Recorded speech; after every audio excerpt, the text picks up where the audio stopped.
Bahwa mendidik itu hakikatnya seperti menanam pohon. Betul ya? Menanam pohon kita mulai dari akar yang kuat, batang yang kokoh, dan tentu saja sebaik-baiknya pohon adalah pohon yang berbuah.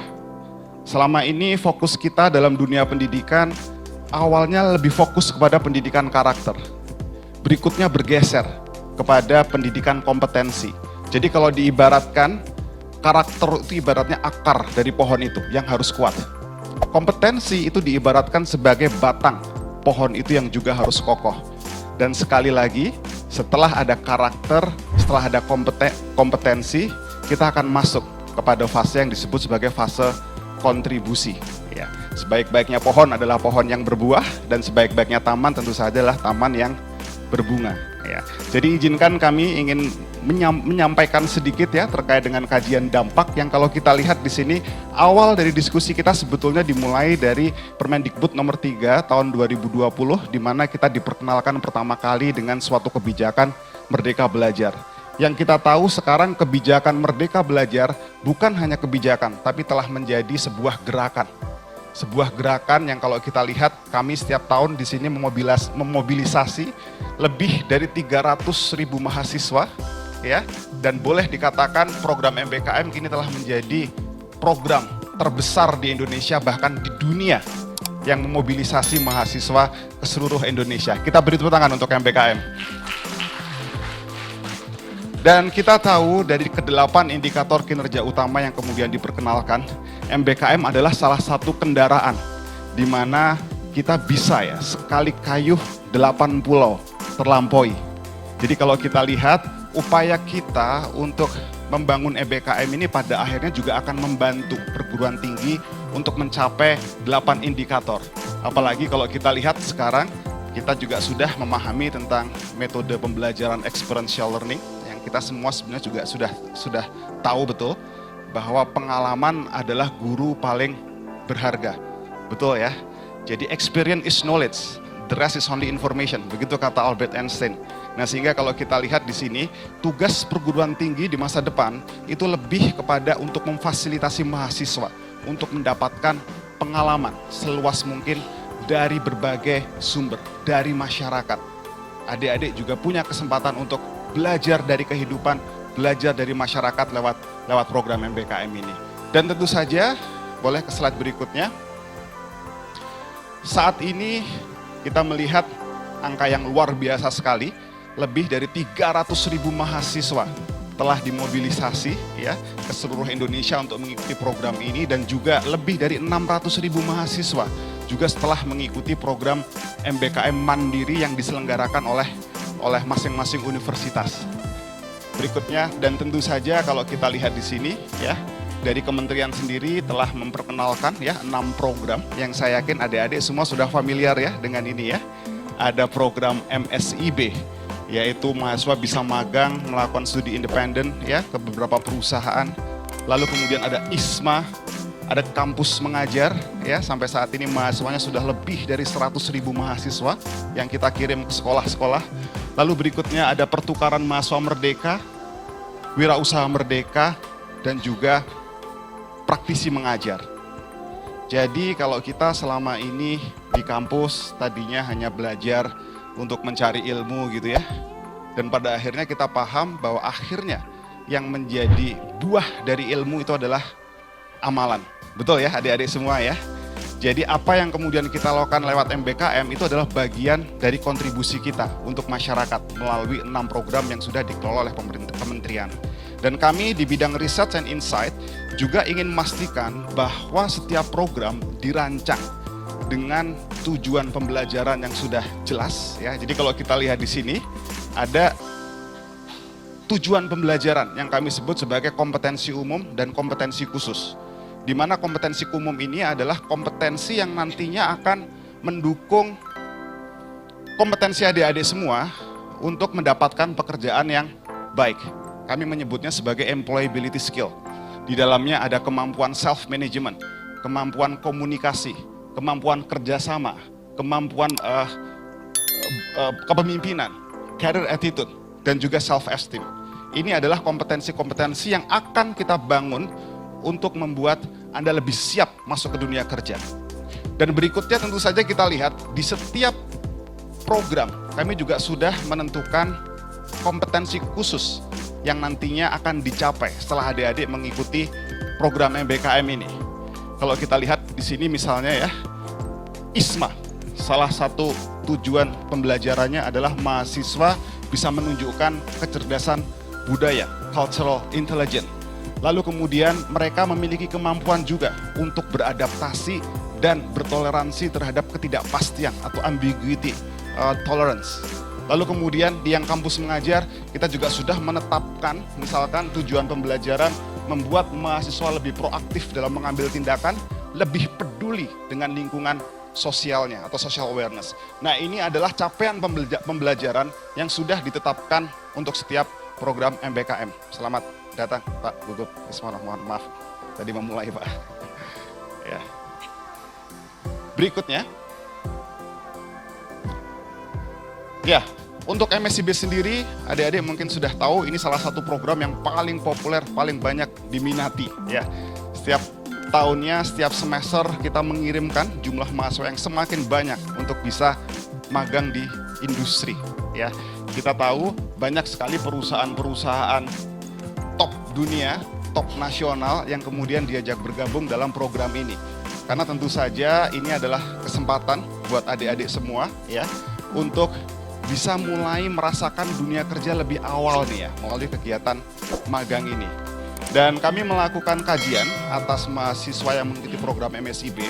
Jadi kajian yang kami lakukan itu adalah survei kepada populasi seluruh peserta. Jadi setiap semester kami bisa mendapatkan data ya lebih dari mungkin 50.000 responden peserta yang mengikuti program MBKM ini ya, dan salah satunya MSIB. Yang menarik untuk kita bahas di sini ternyata program MSIB itu banyak juga diikuti oleh keluarga yang kurang mampu ya. Boleh ke slide berikutnya. Lebih dari 38% dari peserta MSIB itu adalah masuk keluarga yang kurang mampu. Bahkan kalau kita lihat di sini ya, 57,64% dari mahasiswa penerima MSIB memiliki orang tua yang tidak pernah kuliah sebelumnya. Jadi adik-adik bisa bayangkan, Bapak Ibu bisa bayangkan ya, mereka yang ikut program MSIB ini bukan hanya akan memberikan pengalaman untuk dia, tapi pengalaman yang akan mengubah hidup dia nantinya. Bukan hanya mengubah kehidupannya, tapi juga mengubah keluarganya. Ini yang kami kaji tentang adanya dampak mobilitas vertikal yang potensial untuk dialami mahasiswa setelah mengikuti program MSIB ini. Berikutnya, kami juga mengevaluasi dampak peningkatan kompetensi sebelum dan sesudah mahasiswa mengikuti program MBKM. Kami menyebarkan survei itu sebelum mereka mengikuti program dan setelah mereka mengikuti program. Dan hasilnya bisa kita lihat di sini ya, seluruh kompetensi umum dan khusus yang memang sudah dilekatkan di program ini mengalami kenaikan yang signifikan. Kompetensi self-esteem, kompetensi kepemimpinan, career attitude, work with other, thinking skill, communication, self-management, terbukti lebih baik peningkatan kompetensinya. Berikutnya adalah program Kampus Mengajar. Ini salah satu program favorit saya ini ya, karena program ini berdasarkan kajian kami menjadi program yang dampak sosialnya paling besar. Bukan cuma paling besar, tapi paling luas. Karena ini punya banyak dampak untuk berbagai stakeholder, multifaset, multidimensions, dan tentu saja banyak multi yang lain. Ya. Dan salah satu yang menarik dari kajian Kampus Mengajar ini adalah nilai kebermanfaatan program KM itu hampir 2 kali lipat dari anggarannya. Boleh kita ke slide berikutnya. Jadi ternyata adik-adik yang kita kirimkan ke sekolah, ini mereka bukan hanya membantu sekolah itu untuk meningkatkan atau menambah ya literasi dan numerasi dengan metode pembelajaran yang lebih bervariasi ya. Tapi ternyata berdasarkan survei yang kami kirimkan kepada guru pamong ya, kita bisa melihat ada peningkatan kompetensi yang dialami oleh guru itu. Ya, misalkan kompetensi pemahaman mereka terkait dengan SDGs, kompetensi terkait dengan digitalisasi, teknologi informasi, penggunaan Microsoft Office, desain grafis. Yang ini kemudian kami coba kuantifikasi dengan SROI, Social Return on Investment, didapat angka nilai kebermanfaatan program ini itu lebih dari 278 miliar. Ya. Artinya apa? Program MBKM tidak hanya memberikan dampak untuk mahasiswa untuk sekarang dan jangka panjang, tapi yang ingin kami juga tangkap di sini adalah ada dampak kelembagaan. Bahwa adik-adik di sini menjadi bagian ya transformasi pendidikan tinggi itu ya. Bukan hanya bisa membuat adik-adik itu lebih adaptif ya terhadap perubahan lingkungan yang tidak pasti, tapi yang lebih penting adalah memberi kemampuan transformatif ya. Bukan cuma adaptif terhadap perubahan, tapi kemampuan juga untuk mengubah masyarakat menjadi lebih baik.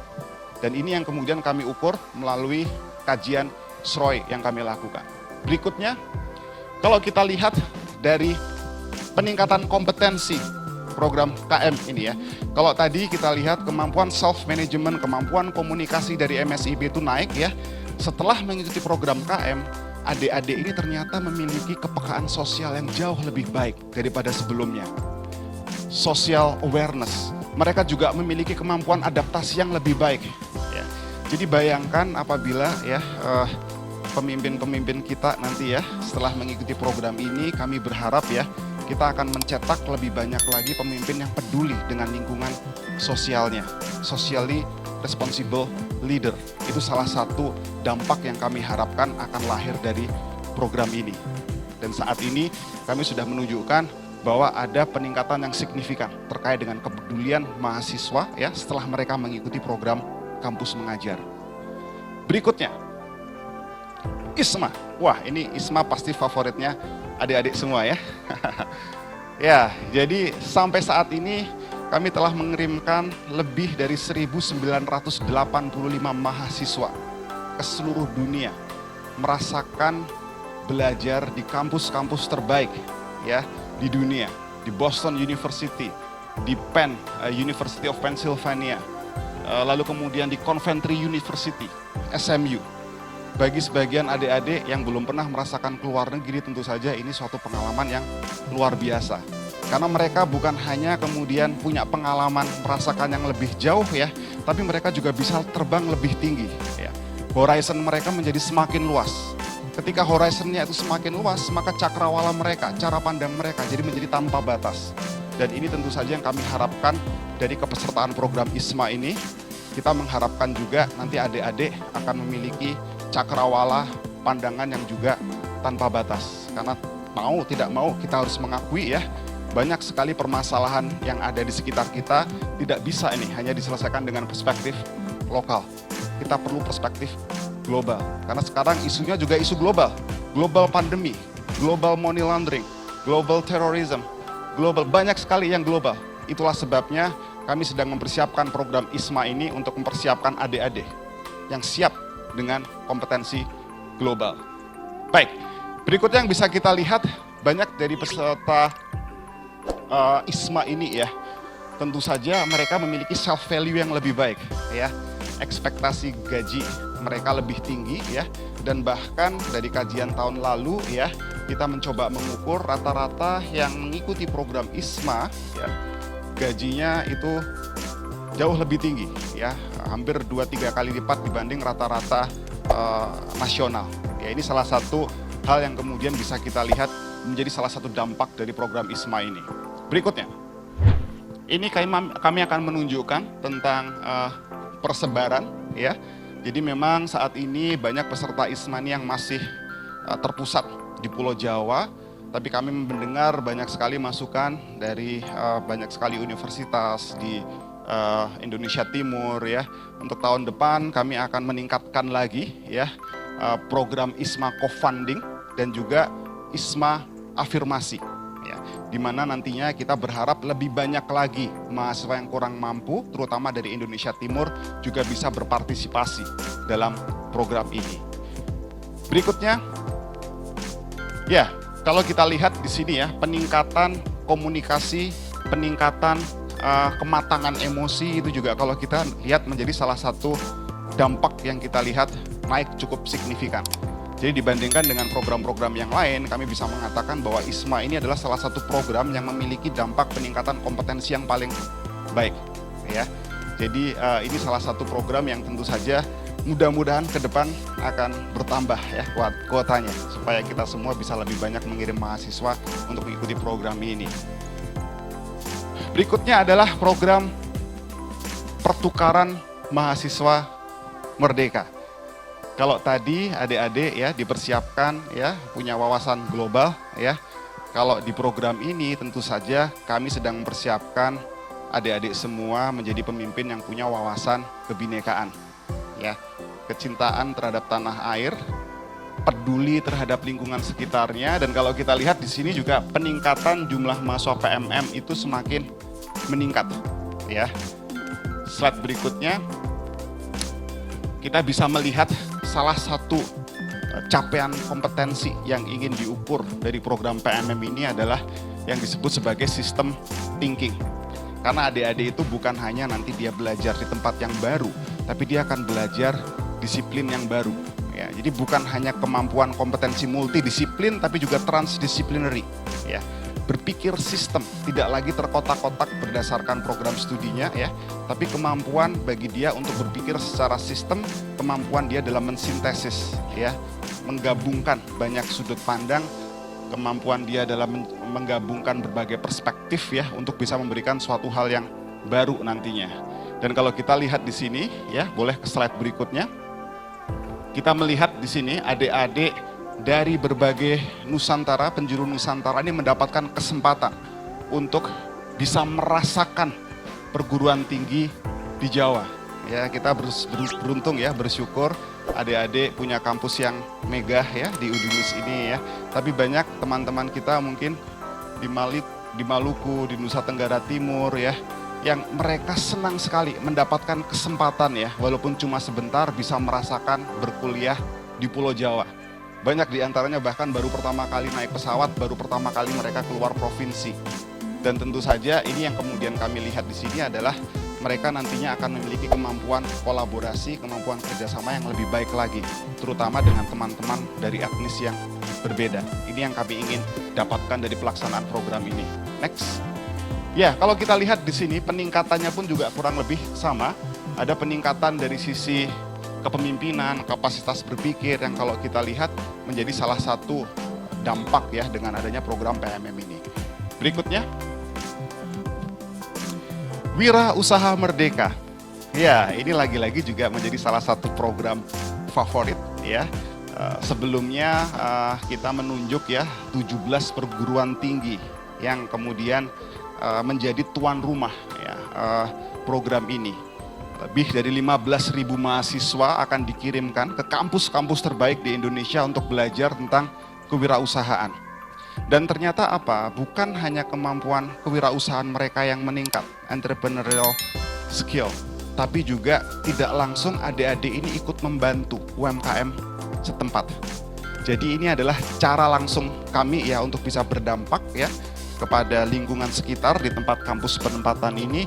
Adik-adik bisa langsung berinteraksi, adik-adik bisa langsung belajar ya dari banyak entrepreneur yang ada di setiap penempatan kampus ini. Ya, ini salah satu dampak yang kemudian kita ukur. Jadi karena kita tahu bahwa entrepreneurship itu adalah mindset begitu ya, tidak bisa cukup hanya knowledge, sehingga kesempatan mereka untuk terjun langsung, kesempatan mereka untuk belajar dari role model, dari founder itu menjadi kesempatan yang paling berharga sekali yang dirasakan oleh adik-adik yang mengikuti program ini. Berikutnya, praktisi mengajar. Ya, tadi kita cerita tentang magang di industri. Tentunya idealnya ya adik-adik juga punya pengalaman nih untuk bisa magang di industri, di perusahaan. Nah tapi sayangnya kan kapasitas kita terbatas, ya anggaran kita juga terbatas.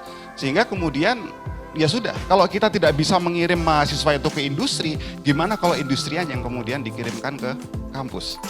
Hadirlah praktisi mengajar. Melalui program praktisi mengajar ini ya, adik-adik bisa belajar tentang pembelajaran berbasis kasus atau case based learning, project based learning, pembelajaran berbasis project, yang tentu saja kalau di IKU ini akan membantu pencapaian universitas untuk pencapaian IKU 7 ya, dan juga IKU 4 ya. Jadi apa yang ingin kita dapatkan dari program praktisi mengajar ini, mereka akan kita minta berkolaborasi dengan setiap dosen. Jadi ini adalah peluang link and match juga antara dosen dengan praktisi. Mahasiswa yang tadinya belajar konsep dari dosen, kali ini mereka mendapatkan kesempatan juga untuk bagaimana konsep tersebut bisa dikontekstualisasi. Ya, jadi ada kontekstualisasi konsep dan ada konseptualisasi konteks. Ini yang kemudian kita ingin dapatkan dari program praktisi mengajar ini.